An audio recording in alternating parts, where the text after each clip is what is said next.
अस्सलाम वालेकुम दोस्तों, कैसे हैं आप सब। उम्मीद करता हूं आप सब खैरियत से होंगे। तो दोस्तों, आज के दौर में जंगों का तर्ज अमल और तर्ज तरीक़ा बहुत बदल चुका है। पहले जंगें होती थी हथियारों से, अभी दिमागों से, एआई टेक्नोलॉजी सब बदल चुका है। आने वाले दौर में जब टेक्नोलॉजी बहुत ज़्यादा एडवांस हो जाएगी तो फिर जंगों का माहौल किस तरफ चला जाएगा।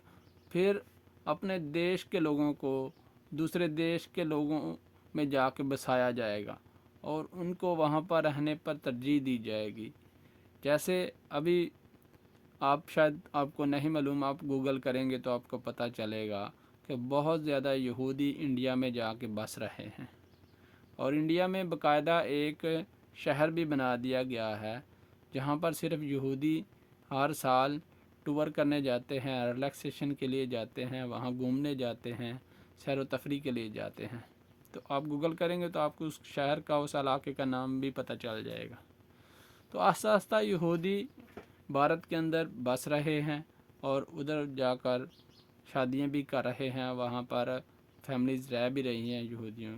तो इसी तरह आस्ता आस्ता जो इंडियंस हैं वो अफ़गानिस्तान में और यहूदी भी अफ़गानिस्तान में आकर बसना शुरू हो जाएंगे। और कुछ सिख भाइयों को पंजाब में भी, पाकिस्तान पंजाब में, वहाँ पर रहने के लिए तरजीह दी जाएगी और वहाँ पर बसना शुरू हो जाएंगे। और ये तर्ज़ तरीक़ा होगा जब टेक्नोलॉजी बहुत ज़्यादा एडवांस हो जाएगी तो किसी भी मुल्क के ऊपर जो है ना वो कब्ज़ा करने के लिए। आने वाला दौर जब बहुत ज़्यादा टेक्नोलॉजी एडवांस हो जाएगी तो फिर जंगों का रुख और ज़्यादा बदल जाएगा। मेरा नज़रिया, मेरी सोच, मेरा तज़रिया यही कहता है।